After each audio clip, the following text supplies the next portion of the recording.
नमस्कार दोस्तों, Brahma Kumaris peace music studio की तरफ से पाथ ऑफ सक्सेस प्रोग्राम में आपका स्वागत है। आप जानते हैं कि किसी भी इंसान को मंजिल तक पहुंचने के लिए बहुत मशक्क़त, बहुत मेहनत करनी पड़ती है। हमारे इस प्रोग्राम में वो हस्तियां आती हैं जिन्होंने अपने जीवन में बहुत बड़े आयाम सेट किए, उम्दा मकाम सेट किए हैं।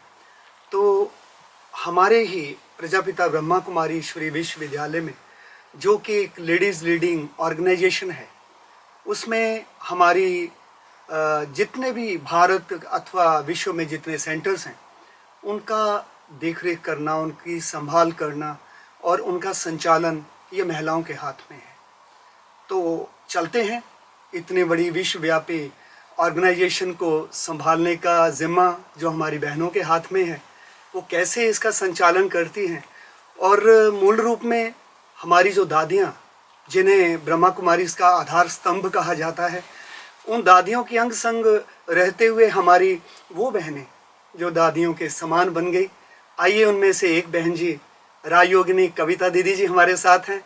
तो दर्शकों और देर न करते हुए आइए उनका स्वागत करते हैं। बहन जी, आपका बहुत बहुत स्वागत है हमारे इस पाथ ऑफ सक्सेस प्रोग्राम में। बहन जी, हम दादियों को, उनके साथ तो ज़्यादा देर हम नहीं रह सके, अपितु हम ये कह सकते हैं कि आप दादियों के अंग संग रहे हैं। और विशेष रूप से हमारे जो दादी, जो बाबा की भंडारी दादी जिन्हें कहा जाता है, इशू दादी, आप उनके अंग संग काफ़ी अरसे तक रहे हैं। तो मैं जानना चाहूँगा कि दादी जी जब अपने प्रारंभिक जीवन में जब आए, जैसा कि हमारे ब्रह्मा कुमारी के साहित्य में मिलता है, हम पढ़ते हैं कि दादी जी का एक नाम पूरन शांतामणि भी था। तो ये नाम बाबा ने अथवा भगवान शिव बाबा ने उन्हें उनकी किस विशेषता के कारण दिया? बहुत ही अच्छा सवाल आपने पूछा। और सबसे पहली बात तो ये कि हमारी जो दादियाँ थी बहुत ही साइलेंस में रहते थे, क्योंकि दादियाँ सब राजकुमारी परिवार से थे।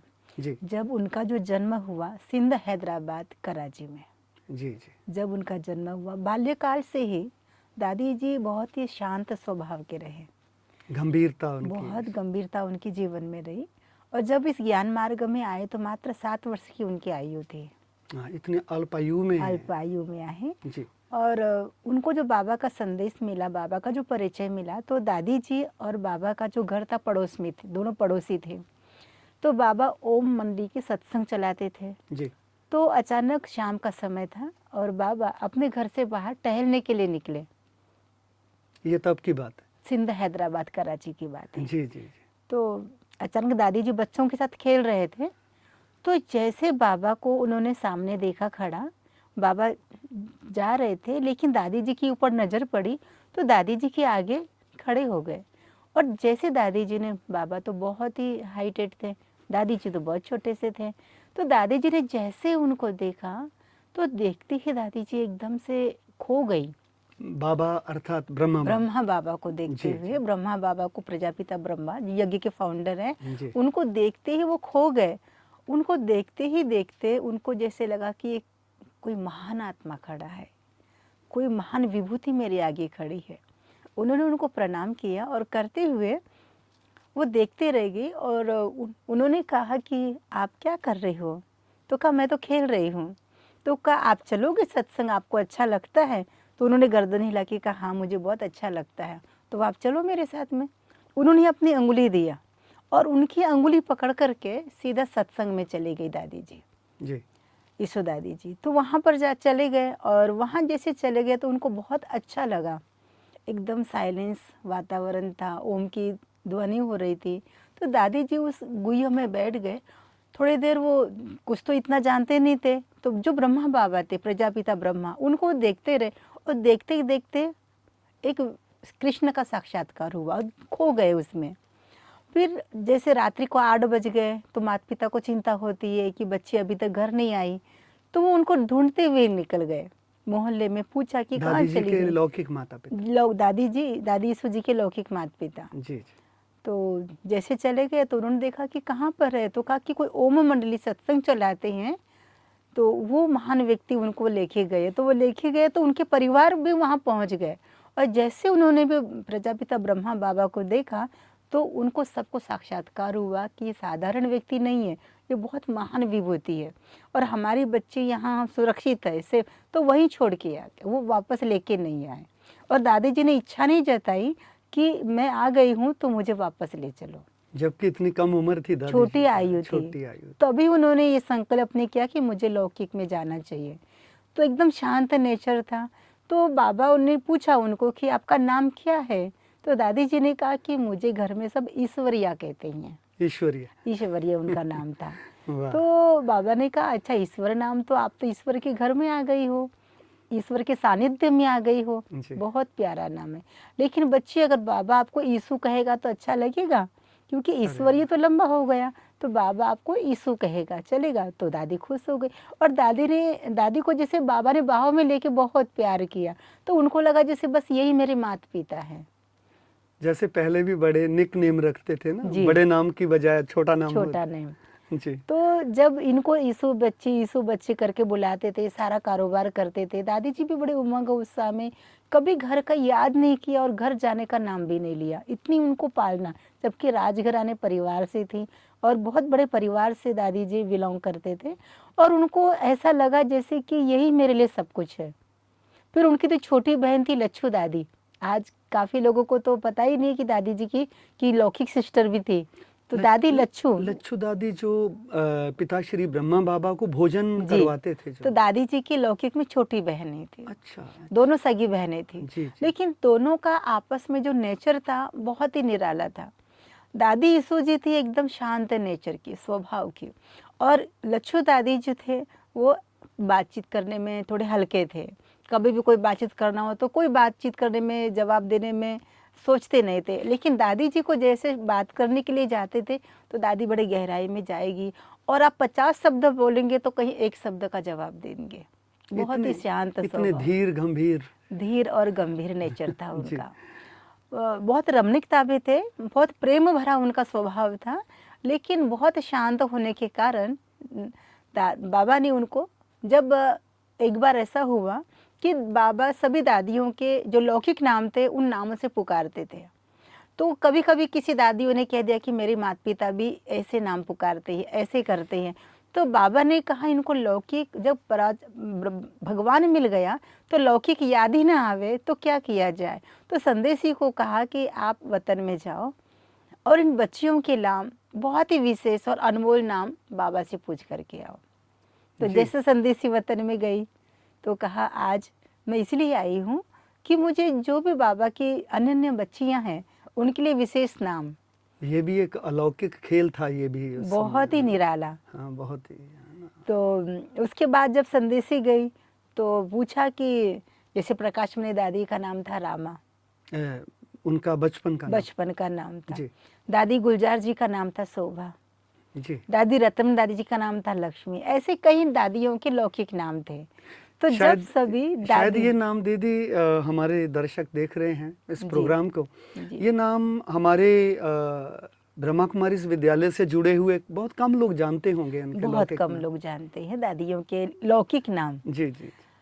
तो बाबा ने फिर कहा कि कौन सा नाम विशेष देना चाहिए, क्योंकि बाबा ने कहा ये तो मस्तक मणि आत्माएं हैं, ये पूर्वज है, साक्षात देवी देवता बनने वाली रत्न है, विशेष रत्न। तो रत्नों में क्या होता है?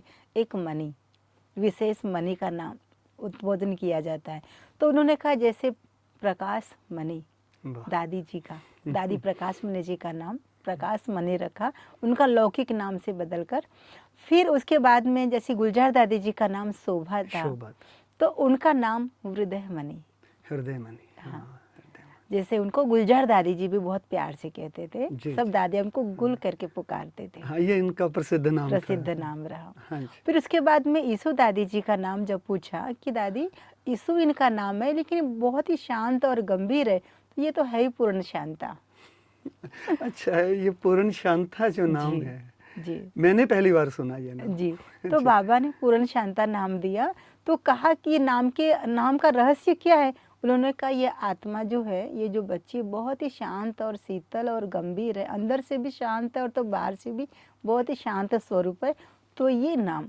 फिर उसके बाद जब सबके नाम जैसे ओरिजिनल चले, आज सभी के नामों से जाना जाता है, तो जब ईश्वर दादी जी का नाम वर्तमान में लिया जाता था, तो कोई बाबा भी पूर्ण शांता नहीं बोलते थे, क्योंकि दादी जी को बाबा ने फिर अकाउंट की जिम्मेवारी दे दिया। हाँ, ये मेरा अगला प्रश्न आएगा आपको। जी। जी, उसके बाद में अकाउंट की जब जिम्मेवारी दे दी, तो दादी जी को सिग्नेचर करनी होती थी फाइल्स के ऊपर। जी, जी। तो इतना लंबा ईश्वरीय नाम लिखना या पूर्ण शांता नाम लिखना तो बहुत ही लंबा हो जाता था, और बाबा को शॉर्टकट चाहिए था, तो बाबा ने उनके नाम को ईसो ही रखा। ईश्वरीय भी बदल दिया, पूर्ण शांता तो चलता रहा, लेकिन वो वर्तमान में कोई नाम यूज नहीं करते थे। बाबा को हर बार यीशु बच्ची, क्योंकि बाबा चौबीसों घंटे अपने सेवा में उनको रखते थे। मतलब जो भी कारोबार होता था, दादी जी बाबा के अंग संग रह करके सारा ध्यान रखते थे। वैसे तो दीदी जी, मैं तो ऐसा सोचता हूँ कि दादी हमारे यीशु दादी जी, जी जिनके साथ आपको एक लंबा अरसा रहने का जी सौभाग्य प्राप्त हुआ है। जी। दादी जी, इनका ये भाग्य कहेंगे, सौभाग्य कहेंगे हाँ जी। कि ब्रह्मा बाबा के अंग संग इतना लंबा अरसा, शायद इतनी लंबी अवधि कोई रहा हो, नहीं रहा होगा।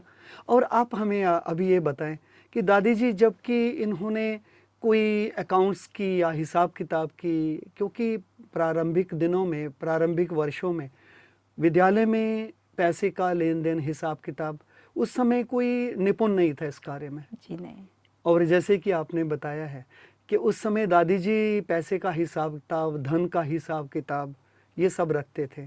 तो क्या दादी जी इसमें कुछ पारंगत थे, कुछ ट्रेनिंग ली थी, या आप हमें बताएं, आपसे जानना चाहेंगे। सबसे पहली बात तो जब बाबा ने उनको जिम्मेवारी दिया, तो कोई पढ़ाई नहीं किया था। तो ओम मंडली में चंद्रमणि दादी जी थे, रुक्मणी दादी थे, और अपने प्रकाशमणि दादी थे, शांतामणि दादी थे, ये टीचर हुआ करते थे। जी। तो ये बच्चों को जो भी स्कूल में पढ़ के आते थे, वो बच्चों को पढ़ाते थे। इंग्लिश पढ़ाते थे, या जो गणित होती थी वो पढ़ाया जाता था, अच्छा, जैसे एक जो भी व्यवसाय स्कूल में होता पढ़ है, के आते थे। व्यवसाय होता है किसी का अपना, जी लौकिक रूप में जो अपना, ये इस टीचर थे। नहीं, पढ़ने जाते थे, अच्छा, पढ़ने जाते पढ़ने जाते थे। थे। जी, और जो उन्होंने स्कूल में शिक्षा ग्रहण किया, वो जाके ओम मंडली में बाबा कहते थे, जो आप पढ़ के आए हो और जी, जो जी, बच्चे अब स्कूल नहीं जा नहीं सकते हैं, जाते हैं। आप इन्हें पढ़ाइए। तो दादी जी ने वहाँ से ओम मंडली से ही पढ़ाई किया। आज के देखो, अगर अकाउंट की कारोबार संभालनी हो तो कॉमर्स करना अति आवश्यक है। लेकिन दादी जी को जब पढ़ाते थे, वहाँ जो भी शिक्षा दी जाती थी, दादी जी उस पढ़ाई में खो जाती थी। फिर बाबा पूछते थे कि बच्चे आपको समझ में आया? तो दादी तुरंत उनके आंसर देते थे, और फटाफट। तो बाबा ने देख लिया, ये जो बच्ची है माइंड में बहुत तेज और बहुत होशियार है, इसको ऐसा कारोबार देना चाहिए जो यज्ञ का बहुत ही अनमोल ऐसा मतलब कारोबार इतनी हो। एकाग्रता, इतनी ग्रहण शक्ति दादी जी की। जी, क्योंकि साइलेंस पावर, साइलेंस। साइलेंस की पावर बहुत बहुत फास्ट गति होती है और जल्दी कैचअप कर लेते हैं। तो उन्होंने उस गहराई से बाबा की, दादी जी का एक ही दृढ़ निश्चय होता था, बाबा ने जो भी आज्ञा दी, दिल से बहुत प्यार से उसे स्वीकार करना और उस अनुसार ही अपने कदम आगे बढ़ाना। जैसे बाबा ने कहा कि बच्ची, ये जो भी धनराशि, जो भी यज्ञ में सेवा आएगी, इसके निमित्त आपको बनना है, आपको संभालना, और बाबा आपके हिसाब पूछेंगे। दादी मुस्कुरा के कहती थी, जी बाबा, जो आपकी आज्ञा। तो दादी जी ने कभी भी बाबा को ये नहीं कहा कि बाबा ये कैसे होगा, मैंने तो इतनी पढ़ाई नहीं किया है, मैं नहीं कर सकती। कभी उन्होंने इस पर का जवाब नहीं दिया। उन्होंने कहा, जी बाबा, जो आप कहेंगे मैं एकदम ज़रूर करूँगी। तो ये दादी जी का आज्ञाकारिता का गुण था, जो उन्होंने इतने बड़े यज्ञ के कारोबार के निमित्त बनाया। बाकी तो कर्ण करावनार स्वयं भगवान ने। जैसे आज भी हम सुनते हैं कि दादियों के जो विशेष गुण थे वो फरमान बरदार, जी वफादार, और सबसे बड़ी बड़ी बात है कि आज्ञाकारी होना, है जी ना? और ये आज्ञाकारी होना, इसमें शायद दादी, यही गुण उन दादी जी को सबसे आगे ले गया। हाँ जी और एक विश्वसनीय जी विद्यालय का, क्योंकि आप जानते हो कि पैसा या धन ये ऐसी चीज़ है जो बड़े बड़े बड़ों की बुद्धि को भ्रमित कर देता है। जी तो दादी जी इसमें हम कहेंगे कि दादी जी एक ट्रस्टी के रूप में बाबा जी के वफादार बन कर के साथ उनके रहे। जी आपकी बातों से तो हमें ऐसा अनुभव होता है। बाकी तो और भी बातें हम आपसे सुनते रहेंगे, ऐसी बात नहीं है। अभी हमारी कुछ समय सीमा है, जी तो आगे भी आपसे हम ज़रूर मिलेंगे और जी आपसे और भी दादियों के बारे में जानेंगे, और विशेष जिनके अंग संग आप रहे ईशु दादी जी, उनके बारे में और भी आपसे जानेंगे। आप हमारे शो में आए इसके लिए आपका बहुत बहुत धन्यवाद। ओम शांति।